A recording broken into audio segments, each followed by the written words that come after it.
Welcome to the Nevis newscast for Monday, October 23rd, 2023. I am Bronte Swanston Hendrickson. Following the passage of Hurricane Tammy, Nevis experienced heavy rainfall on Sunday, October 22nd, causing damage to the road network on the island. Operations Manager in the Public Works Department, Danny Williams, spoke with the Department of Information on Monday, October 23rd, 2023. We had some heavy rains yesterday, and so the residents in the area going up towards the mountainside from Marvin's Garage, they are totally blocked off because some big stones came down. The water came down from the mountain and it brought down some big stones and it blocked off the road. So we heard the cries of the residents, and so we came out this morning and we are trying to clear the road so that at least they can have access and they can get out their vehicle and they can get to work, and the utility companies can go in and do whatever repairs and maintenance they can do. We are doing our best to help the situation, and so we're asking the residents in the area and the motorists to be patient with us and be careful when driving along the road, because heavy equipment will be moving back and forth trying to clear debris, stones, rocks, and trying to fill some of the deep holes. And so that's why we're asking our residents to be as careful and drive with due care and attention. Williams also gave updates on other areas on the island which were impacted. Some of the other areas that we encountered some problems was Fort Ashby Bridge right there by the horse stable. Nisbet Bridge came over, Camps Bridge overflow, and then we had some washout on the road going up to the prison farm that we tried to rectify this morning. The major damage was up in Rollins, where the water department installed a new water line and Public Works is now trying to do the road maintenance work there, and that area was washed out and the road is totally blocked off. This morning we went there and we are trying to make sure that the residents again can be able to get out their vehicle and get to work. So we are trying our best all around the island to make sure that people can get to and fro. The operations manager made a plea to persons who have been severely affected by the rainfall. So we are aware of a lot of the situations around the island, and so we are asking the residents to bear with us. If persons who have private equipment can assist you, we will appreciate it, because that will help us, but we are trying to focus more on the island main road for the time being. Operations Manager in the Public Works Department, Danny Williams. Meantime, schools on Nevis remained closed on Monday, October 23rd. A notice from the Ministry of Education said, after giving due consideration to continuous rainfall overnight associated with Hurricane Tammy, schools would remain physically closed on Monday. Students could be engaged via the virtual platform where possible. The safety of staff and students is the ministry's priority. An update will be given on the physical opening of schools. In related news, Premier the Honourable Mark Brantley is thanking Brian Dyer, Director of the Nevis Disaster Management Department, and his entire team, including volunteers, for their dedicated service to the people of Nevis while the hurricane warning in relation to Tammy was in effect. In a Facebook post on Sunday, October 22nd, Premier Brantley said, under the leadership of the Honourable Spencer Brand, Minister responsible for disaster management, they all worked tirelessly to keep the people of Nevis updated and safe. He continues to congratulate Minister Brand, who is also the Minister of Works, and his hard-working team for the excellent engineering that is allowing the island's roadways to drain so quickly.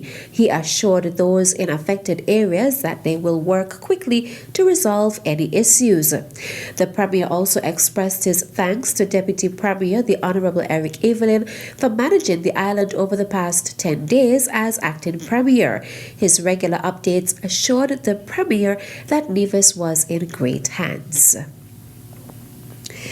The Nevis Financial Services Regulation and Supervision Department is hosting its 15th annual Anti-Money Laundering, Countering the Financing of Terrorism and Combating Proliferation Financing AML CFT CFP conference from Monday 23rd to Tuesday 24th October.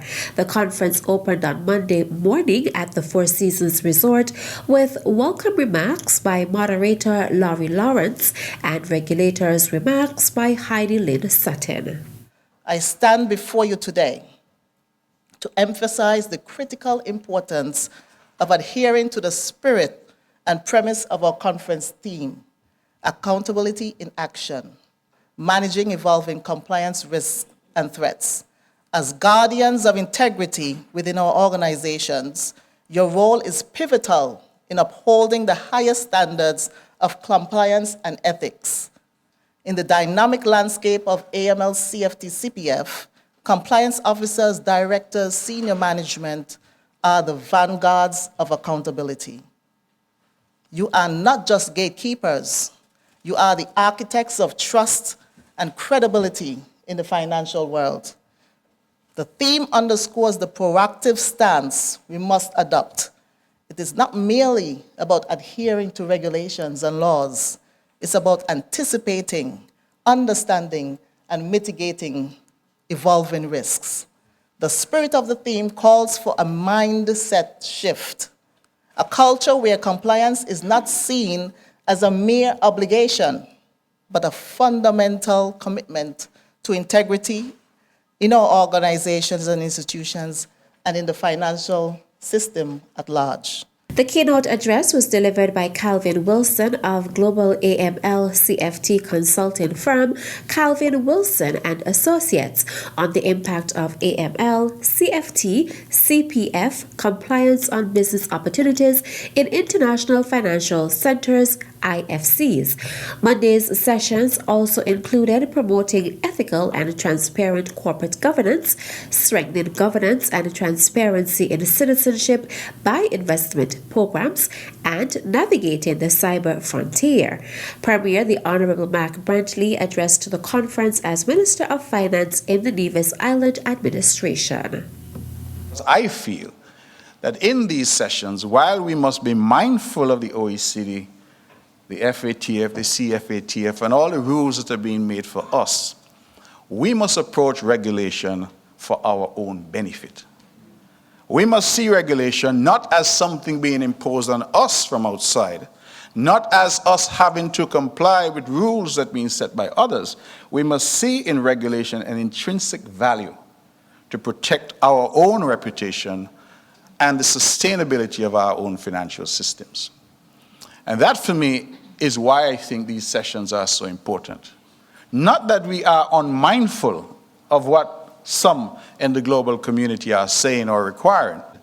I think the message that I would want to leave you is that these conferences are important for us to develop tools for our use to strengthen our own businesses and our own jurisdiction. Tuesday's sessions will include mitigating the impact of de-risking on the Caribbean region and how OECD BEPS initiatives and upcoming AEOI assessments impact AML CFT compliance.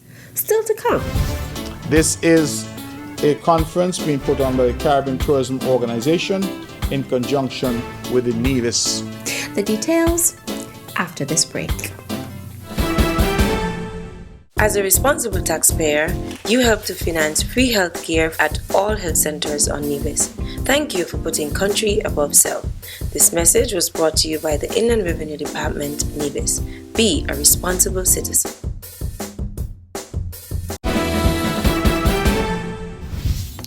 Welcome back.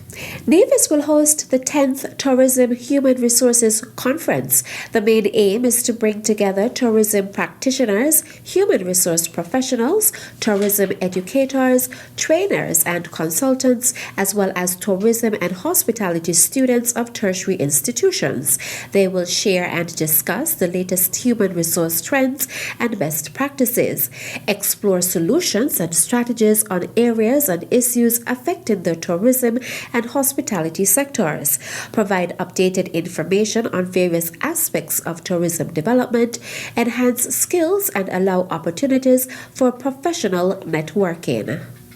That the 10th Tourism Human Resources Conference will be held from October 30th to November 1st in Nevis under the theme Navigating the Next Phase of Caribbean Tourism. This is a conference being put on by the Caribbean Tourism Organization in conjunction with the Nevis Ministry of Tourism and the Nevis Tourism Authority. Human resource professionals and managers in tourism, hospitality, and other service-oriented business establishments are encouraged to register for the conference, which will be hosted for the first time on the island of Nevis. Visit www.onecaribbean.org for registration details, or you may contact the Ministry of Tourism 469-0051 for more information. Premier and Minister of Tourism, the Honourable Mac Brantley. At the 10th Tourism Human Resources Conference, speakers of international and regional acclaim will provide pertinent and current information on a range of topics related to the central theme, all with a view toward the development of a sustainable tourism industry that will position the Caribbean as the most desirable year-round warm weather destination. The conference will comprise of a keynote address followed by several plenary sessions facilitated through executive insight sessions and panel discussions, a students forum, a health and wellness session, and 2 master classes. And that's it for this edition of the Nevis Newscast. On behalf of all of us here at the Department of Information, I am Bronte Swanston Hendrickson. Thank you for viewing.